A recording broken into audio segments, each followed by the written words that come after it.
வணக்கம், welcome to உலக தமிழா. அனைவருக்கும் தீபாவளி நல்வாழ்த்துக்கள். இன்றைக்கி நம்ம தீபாவளி ரெசிபியில் பார்க்க போகிறது ஓமப்படி. வாங்க எப்படி செய்கிறதுன்னு பார்க்கலாம்.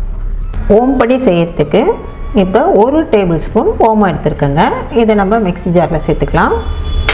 இப்போ இது ஒரு பல்ஸ் மோடில் கொடுத்துட்டு வந்துட்டு அப்புறமா தண்ணி ஊற்றி அரைச்சி எடுத்துகிட்டு வந்துடலாம்.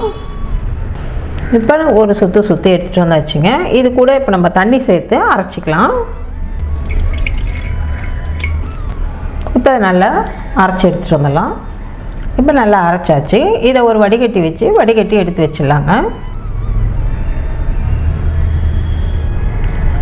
1 கப்பு கடல மாவு, 1/4 கப்பு அரிசி மாவு, 1/4 டீஸ்பூன் பெருங்காயத்தூள், கலருக்காக 1/4 டீஸ்பூன் மஞ்சள் தூள், உப்பு, 1 டேபிள் ஸ்பூன் பட்டர். வெண்ணெயை செய்கிறதுக்கு ஒரு 1/2 hour முன்னாடியே எடுத்து வெளியில் வச்சிட்டிங்கன்னா உங்களுக்கு நல்லா இந்த மாதிரி மெல்ட் ஆகிருக்கும். அப்போ நமக்கு பிசையறதுக்கு இலகுவாக வரும். இதெல்லாம் நல்லா ஒன்றை போல் சேர்த்து பிசைஞ்சிக்கணும். வெண்ணெய் எல்லா மாவுலேயும் சேர்ந்து இருக்கணும்.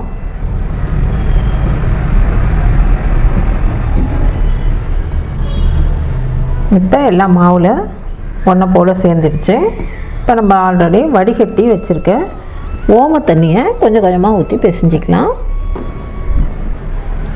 இந்த ஓம தண்ணியை கொஞ்சம் கொஞ்சமாக ஊற்றிக்கலாங்க.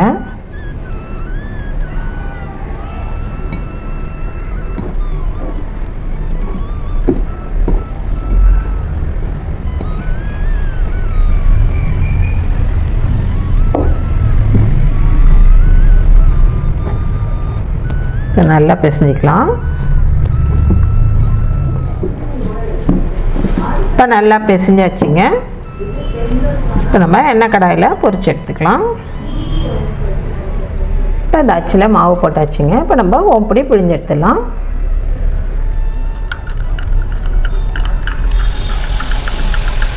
இப்போ ஒரு பக்கம் வேகட்டும், திருப்பி போட்டு அடுத்த பக்கத்தை வேக வச்சு எடுத்துக்கலாம்.